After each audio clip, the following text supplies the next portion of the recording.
Hello, parents. This is Coach John here from Learning Out of the Box, and thank you so much for being here. And I know that these 2 weeks are pretty intense for our 12-year-olds because PSLE is coming next week. So just do your best and make sure that you take care of yourself as well. And today I have a very special guest all the way from Switzerland. Hello, Esther. Hi, John. Hi. So great to be here. Thanks for being here. And parents, we have Esther, and she's staying. And you mentioned that you're staying very near to Zurich. Pardon? And you mentioned that you are staying very near to Zurich. Yes. Zurich. Yes, the big city. Yes. Parents, this year, as you know, we can't travel. So I love to bring on guests from other countries so we can have a sense or we can pretend that we are in other countries at least for 1 hour.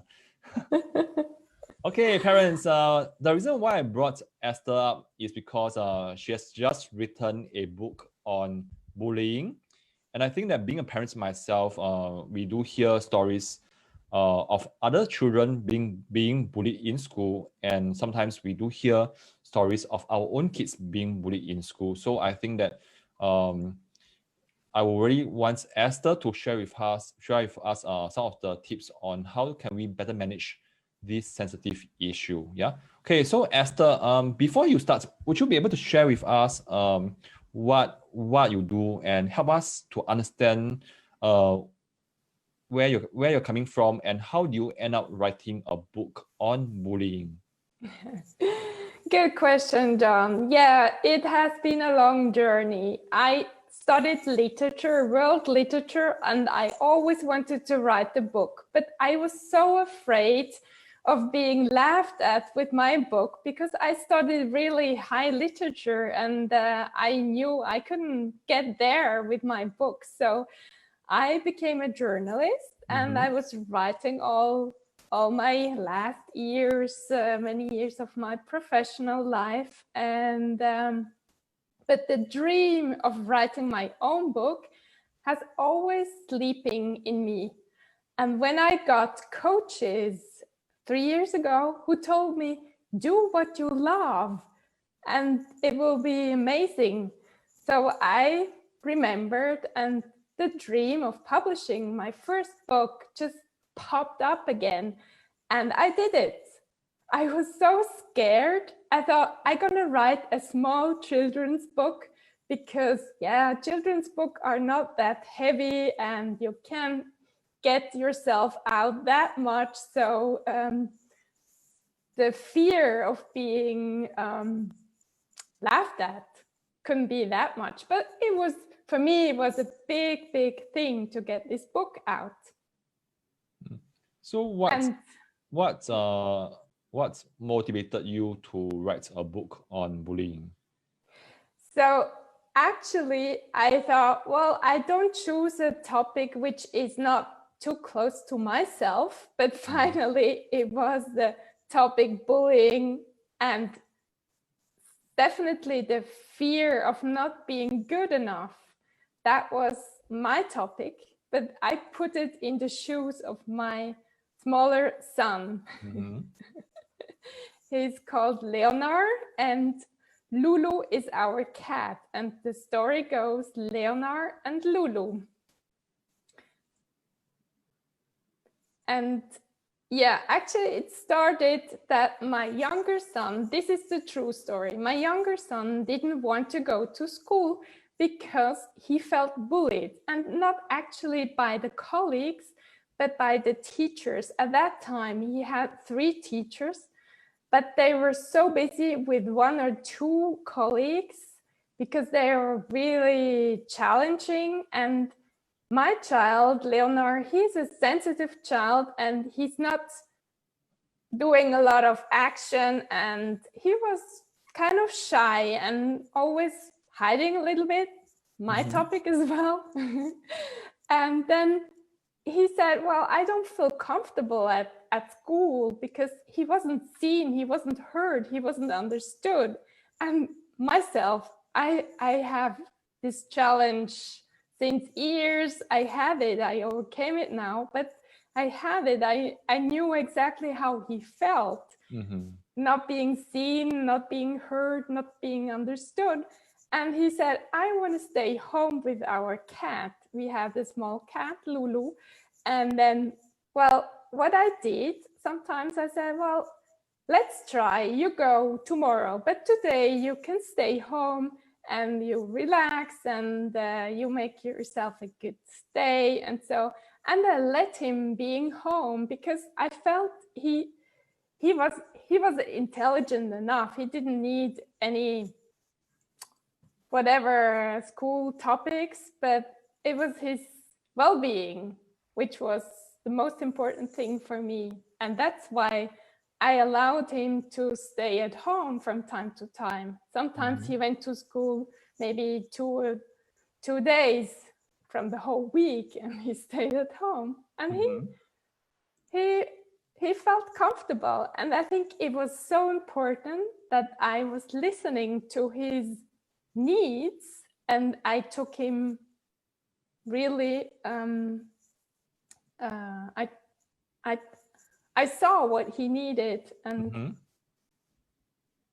wonderful. Yeah. Great. Yes. And in fact, thanks so much for sharing, and also thanks so much for being vulnerable as well, as especially on the new platforms that you have just joined. Yeah. Yes. Probably can share some back stories about myself and how I started off our company, Learning Out of the Box. And just like you, I started off to help my kids because many friends told me that Singapore mathematics is really hard and many kids dislike it. Yeah, so I did it out of love for my kids as well. Yeah, and I was looking through your Facebook, and because I'm a cat lover too. And I am trying to find a picture of a cat. Is it a white cat? Is it a white cat? No, it's not the white cat. It's the one who has 3 colors. It's a female. The male cat, they have only 2 colors. But female, I don't know how it's international, but the female, they have 3 colors in Switzerland. 3 colors, wow. Yes, black, white, and brown. Okay, because I think I'm trying to help the parents to understand where you're coming from. So let me just try my luck. Okay, and then later I will share with them your book. Is it this cat, Loulou and Lopi?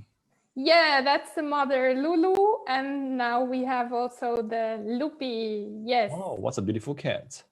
Yeah, it's totally white, just with a black tail and a spot on the head. Awesome. Thanks for sharing, John. That's nice. Yeah, because I think it's really to help the parents to understand. Because I think the most of the guests that I have brought online, they are based here. Yeah, so they can better relate to them. Yeah, but at the same time, I think even though we are all staying in different parts of the world, but I think when it comes to loving cats, we are all the same. Yeah. Okay. There's this book that you have written. Yeah. So let's say if a parent wants you to share with you a story that her child was bullied in school, primary school, and the child is between 7 to 12 years old. So what are the top 3 tips that you can share with a mom in how to manage this sensitive situation at home?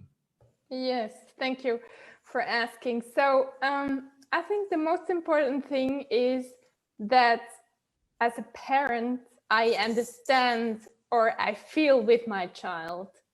And maybe I think back how I was as a child, and maybe I had the same challenges as my child today.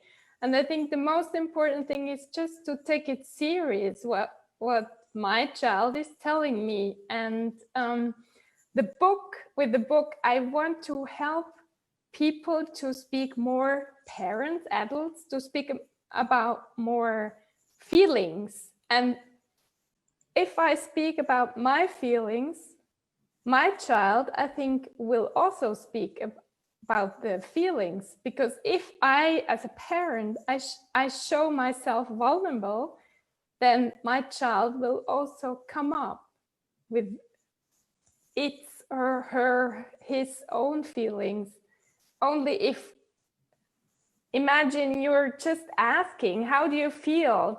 Probably the child feels ashamed of telling how he really feels, because he or she, the child, wants to make parents happy, and they don't want to talk about challenges. Maybe they feel that parents, his or her parents, have enough challenges, and the child doesn't want to show he or she has difficulties in school, and don't want to bother his mother or his father with his own challenges. So I think the most important thing is just to listen and share also. Yeah. Could we do a simple role play here? Yeah, to that. Yeah. Okay, so let's say I am your son. Yeah, because I know that your sons are 17 and 15 this year. Yes, next year, but it's Next soon. year. Yeah. Soon. So and I believe that they are more handsome than me. Yeah. Okay. No. Yeah. So let's say I come to you and say, "Mommy, someone stole my book today," and when I confront him, he refused to return to me. Okay, so what will you say to me? So I'm crying. Can you help me? How old are you? Okay, let's say 10 year old. 10. Okay, 10. So I would go, John. Yeah. So tell me what happened, and how did this story go, or what was happening actually? I was just reading my book in the class while waiting for the teacher, and then he just snatched my book from behind, and when I wanted it back, he laughed at me and he even pushed me. Then the other boys also laughed together with him, and I felt so hurt. I'm so sorry to hear that, John. That must have felt you must have felt, yeah, it's painful. I mean, everybody is laughing at you. I know, I remember when I was at school, yeah, my colleagues also laughed at me. And, you know, even today, sometimes I'm afraid that people laugh at me. So I can understand and I can feel how this is for you. And I want my book back. Yeah, sure. And so they left and you couldn't talk to them anymore, right? Can you go to school and get it back for me? Do you think this is a good idea, John? Yes. Yes. Do you really want me to do that? Yes, and scold them. And punish them. Punish them? What do you want me to do to them? Scold them. I want you to scold them because they hurt me. I see. But do you think this is a really good idea, me showing there? How about trying yourself? So I can scold them? You can, you can scold them. not scold them, but asking them what's going on. Asking questions. What's going on? Why did you do that? What's the purpose of all that? Maybe it's better to start a conversation. But I'm scared. Yeah, I can feel with you. I know you're scared. I was scared as well at school. I didn't speak up at all. I felt miserable whenever I had to talk to my colleagues. Okay, so now out of the role play, Yeah.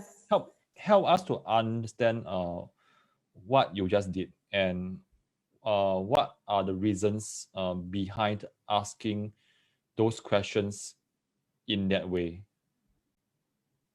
What was why I asked this way? I think it's important to understand what my child is thinking. If I go and just talk, I don't know what's happening in my child's brain. I need to find out what's going on. So, for example, Leonard, he had a teacher, and she was never content with what he did, although it was perfect. And she always scolded him. Yeah, you have to do this and this and this. And then I decided, now it's important. I have to go and speak with this teacher, speak from adult to adult. And I told the teacher, let's have a chat, or let's meet. And then Leonard, he needed to come with us. He didn't want to, but I told him before we had this conversation with his teacher, his teacher, it was a female teacher. And then I said, Leonard, whatever happens in this conversation with this teacher, I will be at your side. I will always strengthen your opinion, and I will listen. Even if the teacher doesn't listen to you, I will be at your side.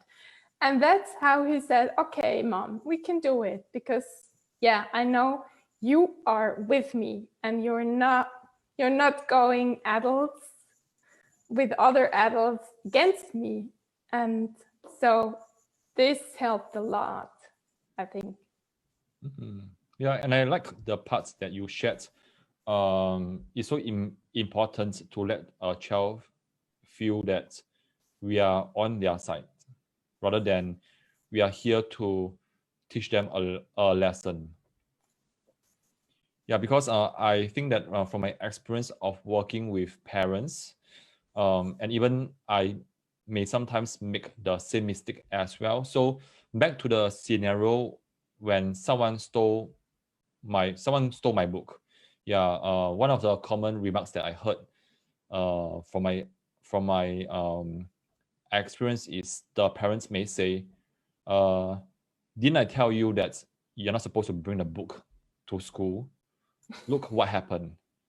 Yeah, so I think it also may cause an interpretation that now it's a child's fault because he brought the book to school, rather than addressing the bullying case. Yeah.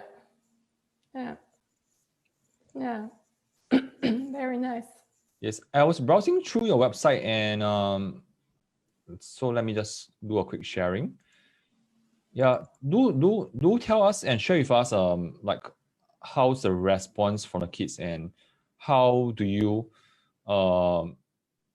because I think to share about bullying, it could be quite scary for some children because it actually happened to them. Yeah, so how do you empower kids in your case? Yeah, so how do you get them to learn about the techniques to deal with bullies or to manage their own emotion? Yeah, good question, John. Let's do it through the person Leonard in the book. So sure. Leonard in the book, now it's not my son anymore, it's Leonard in the book. He is scared of going to school, and in the morning there was sitting a cat, the cat Loulou, on his bed, and they started the conversation. And then Leonard said, oh, I'm so afraid of going to school again. And Loulou, the cat, says, let's come. I will be with you. I will take you to school and I will be there. And then Leonard, oh, wow, this what an idea. This will help me probably. And so the story goes that Leonard and Loulou, they have this conversation even at the breakfast table, but mother doesn't understand why Leonard is speaking to someone else. So she didn't understand the cat language, but Leonard, he understood the cat language. And this helped him to go to school, and this made him more stronger. And after school, the cat takes him to the cat's world. And there, Leonard, the small Leonard, who feels I'm not good enough, he teaches the cats and dogs how human beings are functioning. So in the story, Leonard is the teacher of somebody, and this makes him feel so good, because he could teach somebody something. And I think nowadays, maybe if you allow me to go to teenagers now, topic teenager, they are our teachers actually. When I didn't understand it. When my boys were 12 or 14, I had a lot of problems with them. I was always fighting and so. And suddenly I understood they are our teachers. They want to teach us something. They want to teach us patience. They want to teach us understanding. They want to teach everything we are not good at the moment. And when I saw this, since then, the relationship with my boys completely turned around. So there is so much more respect, and it's just amazing how it changes. Help us to understand your journey. So what was the turning point that make you realize as a parent, your teenagers are your teachers? I was listening to Dr. Shefali. She's a great psychologist. Yes. In the States. Do you know her? No. No, but she was telling that in an interview that our kids are our teachers. And then I started changing my mindset, and I understood it helps. It really helps.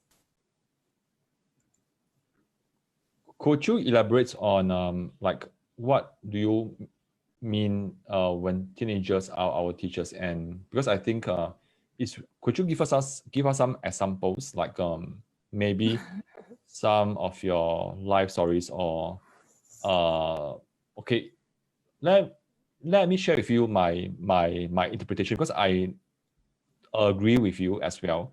Like for example, my eldest girl, though she's only 10, but there are many times that when I didn't spend enough time with her and she acted out.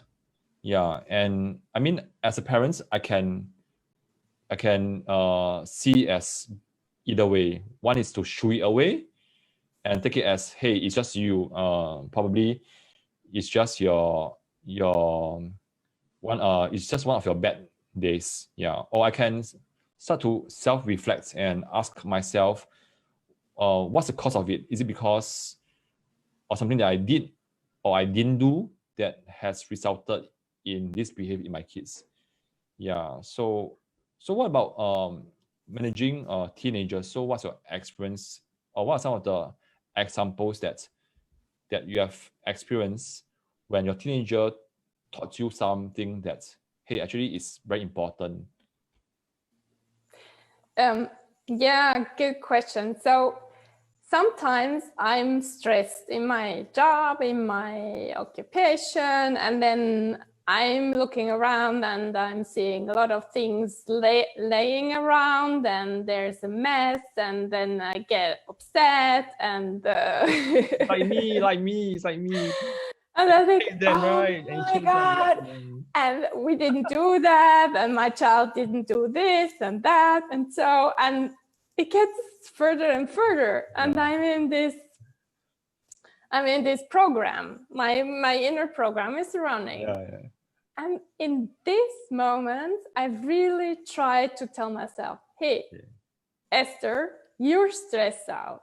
You need to figure out how you can get calm, how you can take maybe 5 minutes of your time and just do something with yourself to make you feel better, to make you feel happy again, and not seeing all these challenges around. And then when I'm in this beautiful state of mind, what I learned from Tony Robbins, when I'm in this beautiful state of mind, I don't scold the child anymore, because, well, so what?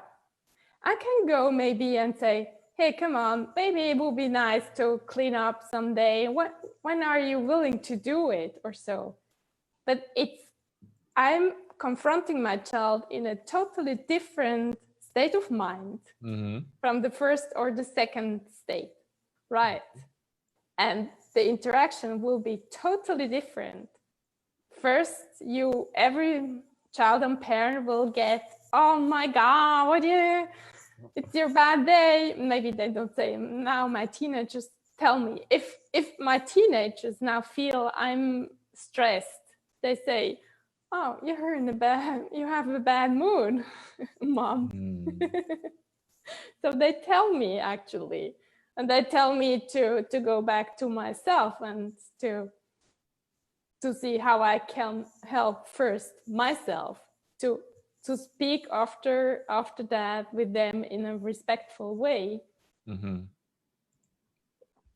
Wow, and I like the parts that your teenager told you that you have a bad day. And my guess is probably for a teenager to be able to be so direct only means that you are close to them. Yes. Yeah, so that they can be so upfront. Yes. So how do you bond with your teenage kids? How I bond with my teenage kids? Yes. What are some of the family routines that you do every day and every week, such that you got so close to your children?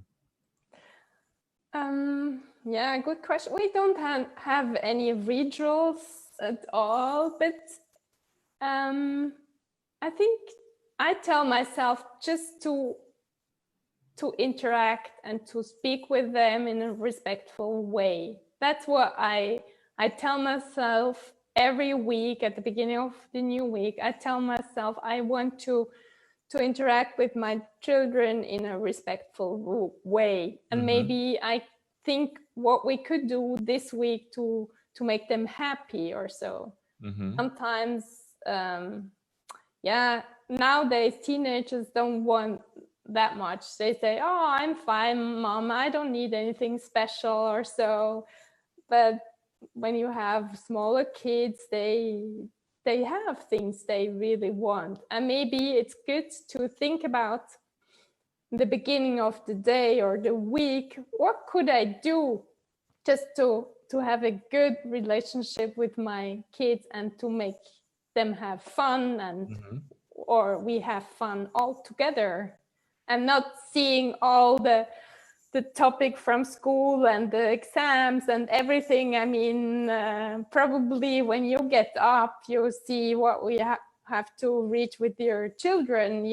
They need to do this, pass this exam, and they have to get these grades. And well, yeah, I understand it's important, but maybe isn't it much more important to have a nice conversation with them about just feelings, or just how do how the world feels nowadays, or I don't know, or about their friends, or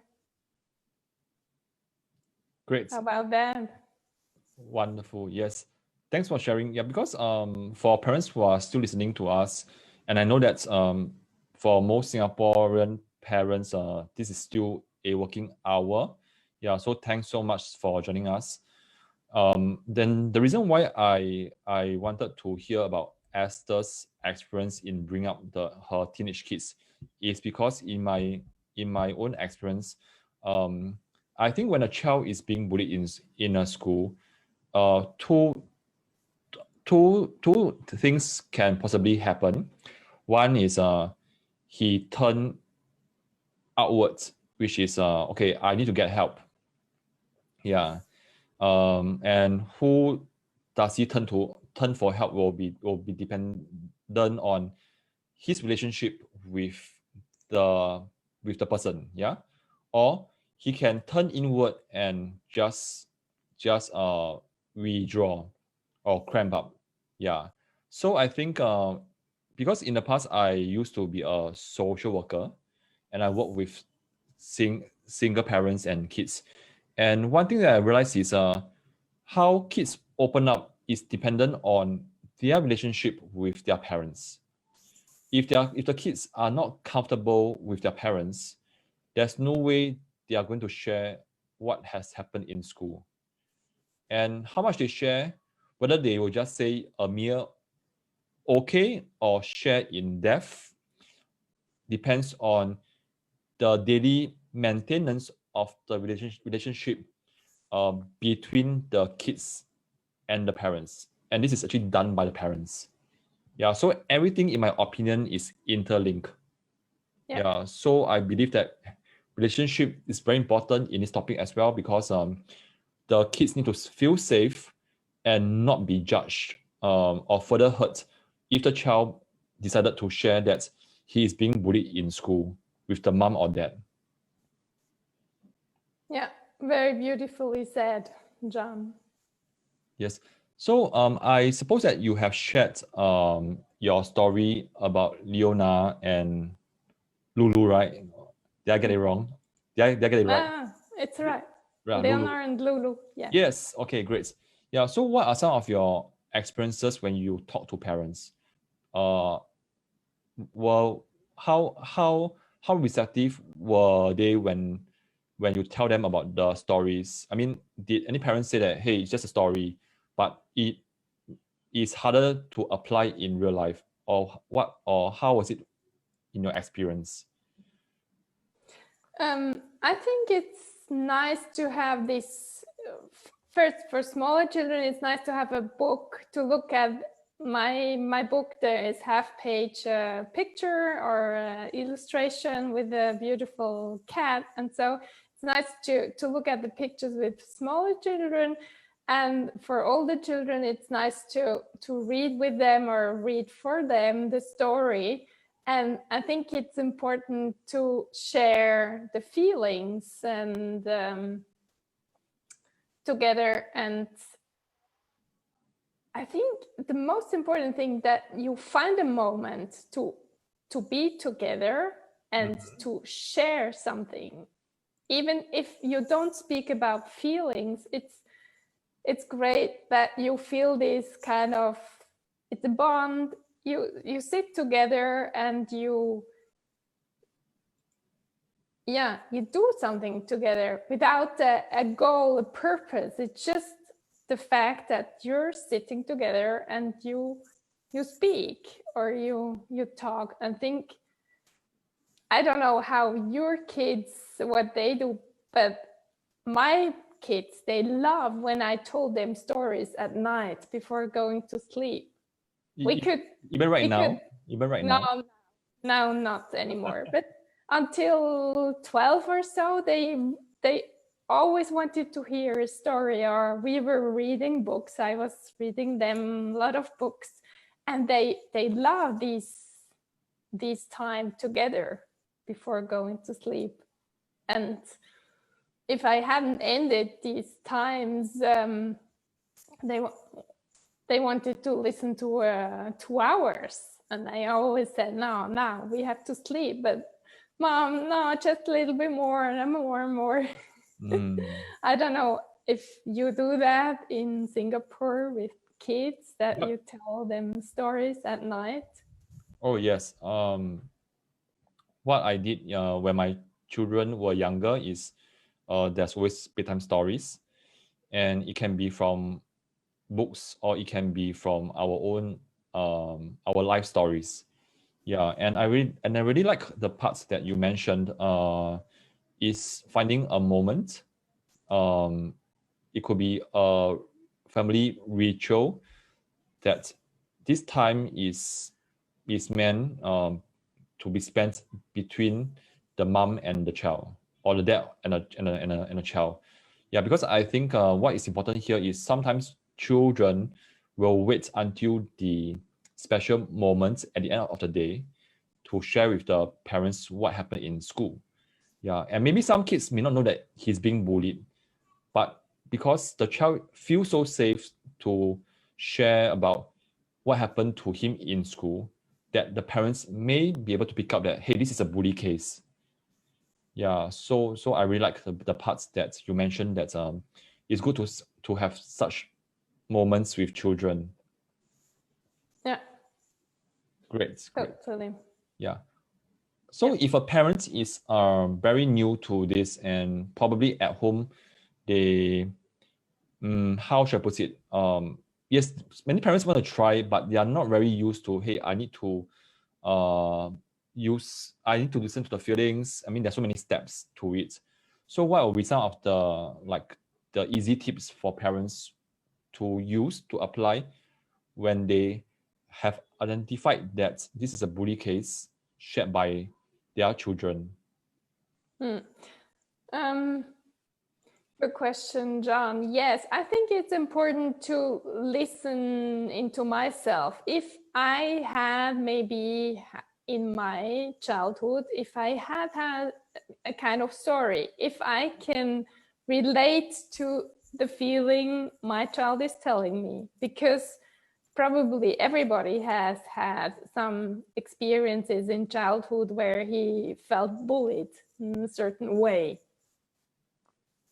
And if I can relate how I felt at that time, and maybe if I can share this time with my child, then yeah, my child gets maybe opens up more, and maybe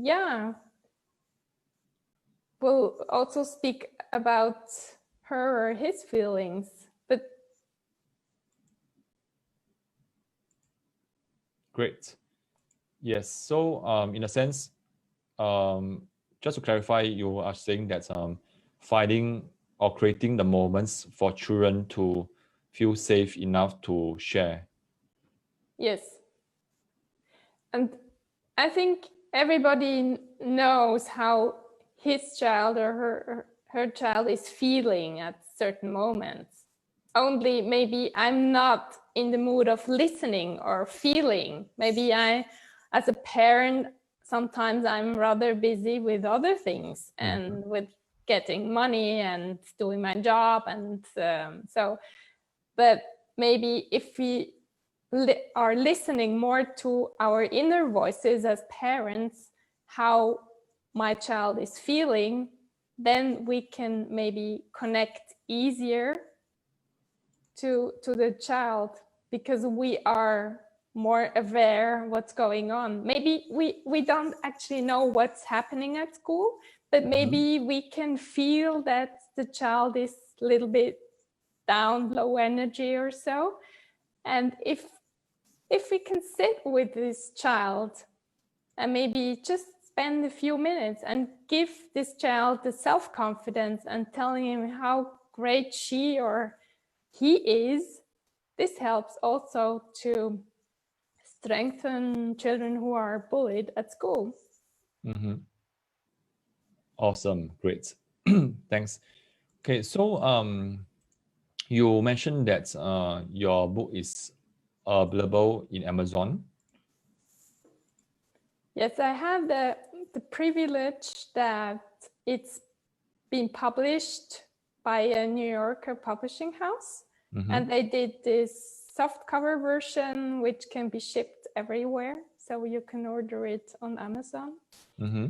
And if someone is interested in reading the continuation, which I published this year, but it's not available in a soft cover, it's hardcover version, and you can order it on my homepage with www.swissmadestory.ch. So this is my blog. I started with a blog years ago, and you can also find on my blog, you can find the conversation between brothers, my silly two boys, 2 years difference, what they are talking to each other in a silly manner. So I wrote about 24 silly conversations between brothers. You can find it also on my blog. Is it here? Yes, on this, if you go to blog. Yes, so which one should we visit? Maybe if you do category boys, you will find on the right side, there is a category boys, and you will find, if you scroll down, maybe, scroll down, it's coming. Maybe more. No. These are your boys? Yes, these are my boys. There's the last conversation. Wow. And I think that they resemble you. Yeah. Yeah. Yeah. Wow. I can see that they are very close. They're very close, but they're totally different. Nice. Yeah. Okay, so which one are the ones, or it's just as the individual posts?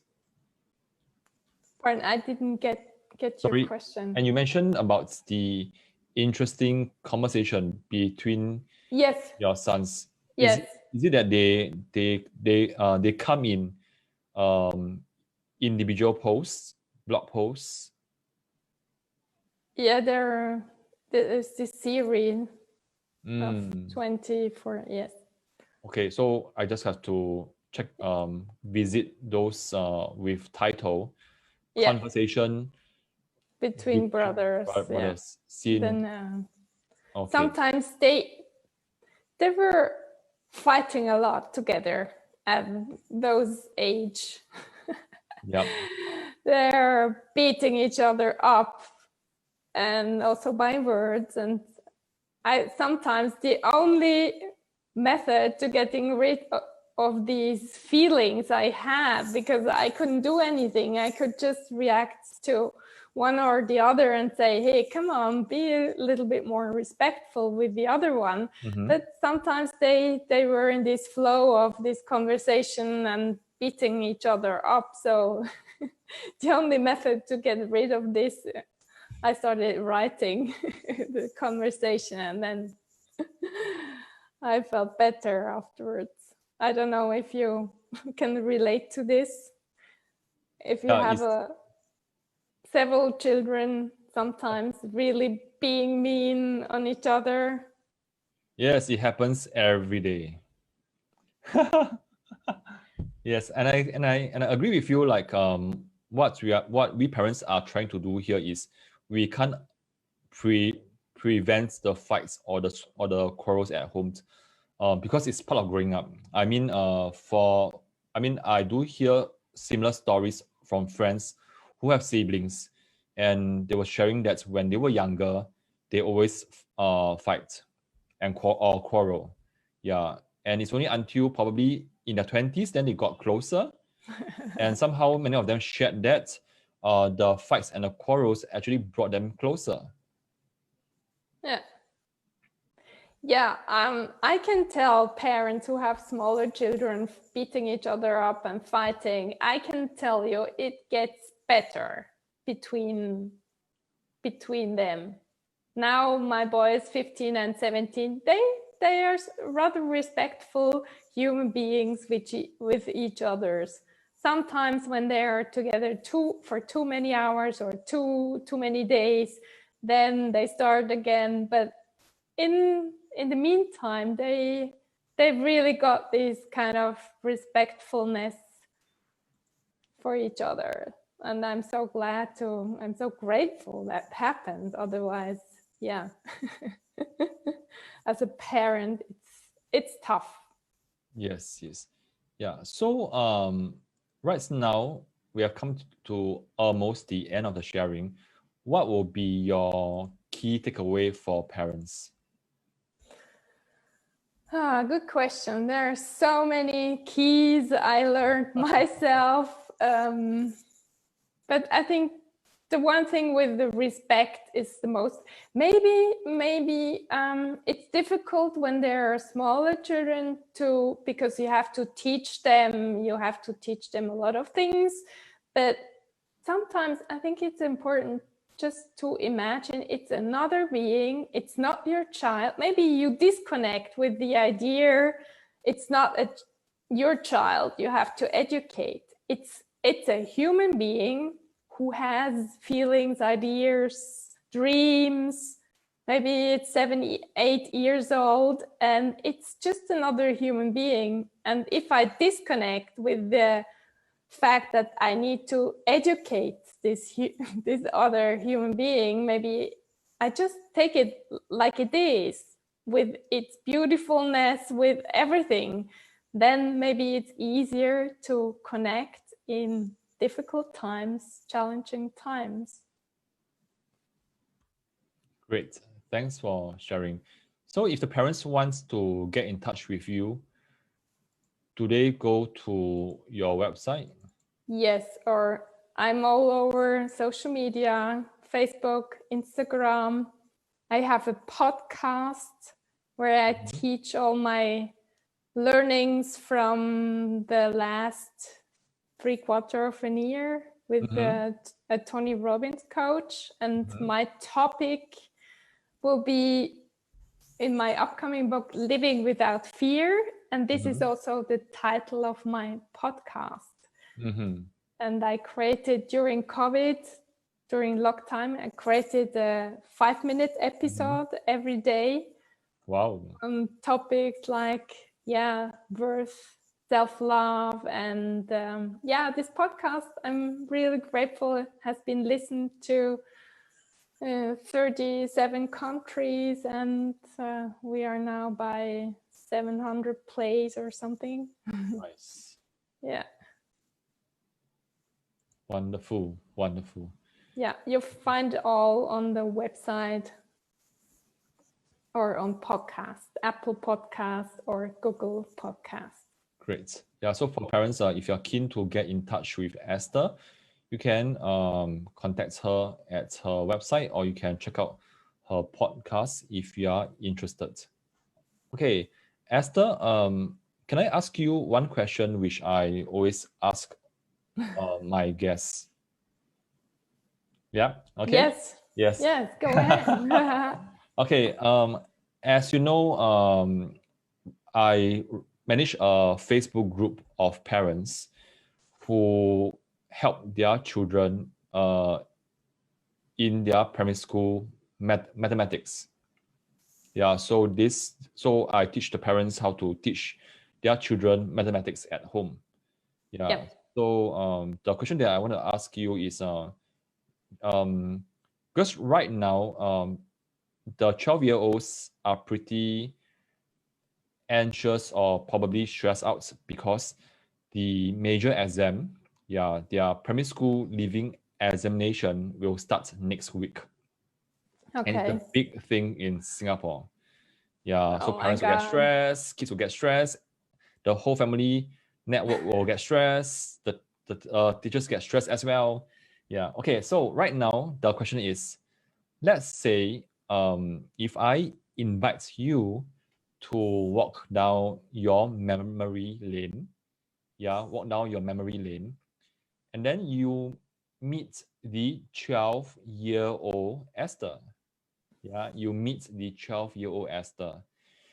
and you got so close to her that you can almost feel her and touch her, and she's looking at you in the eyes. So what will you tell? What will the older self, the older you, tell the younger Esther? Can be anything. Can be about Yeah. life. Can be anything. There's no Beau- wrong.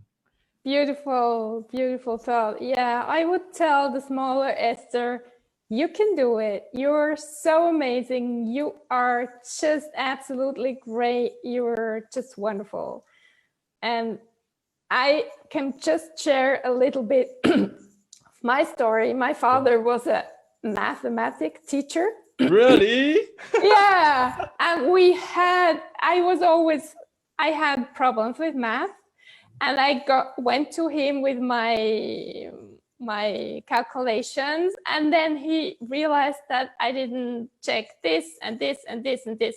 And we always started at Adam and Eve, or we started at the very beginning. And at the end, after 2 hours, I was always in tears because my father, he saw that there are missing points, and he tried to help me, and he didn't help me much, because after these 2 hours I felt so not self-confident at all. The total, I was so down. And I think this didn't help at all. So what I really teach my children, or I taught them, you can do it, you make it, you're amazing, you're wonderful, you're super. And that's how also my boy, my teenager boy, he had to pass exams this year to go to the high school. And he was learning with a girl, and she was smarter than him. But this girl, she heard always from her parents, I don't know if you are good enough, and so on. And this girl, she is more, we knew she is more intelligent. She is more intelligent than Leonard. And they learned together, and she knew everything, but her mindset wasn't that the one as Leonard had, and she didn't pass the exams, although she is more intelligent than Leonard. And Leonard, I told him, you're great, you're doing amazing, you will make it. And he did it. Wow. So it's mindset, and it starts already with small children. You can teach it. Wonderful. And I didn't know that your dad was a mathematics teacher. Yeah. Yeah. Yes, I can relate to that. And a lot of times when I teach my own kids, parts of me may feel that, hey, why is it that you don't know this?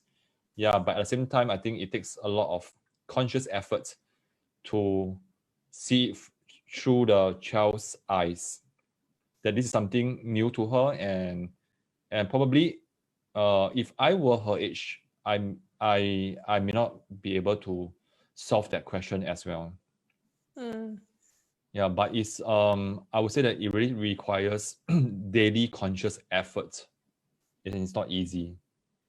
Yeah, but also tell them they're amazing, even if it's not true. I mean, not true, even it's not that terrific. Maybe you think parents overthink they could do better, but even you are not convinced it's amazing, tell them you're great, because this is the feeling they receive, and with this feeling they're going to go to the exams.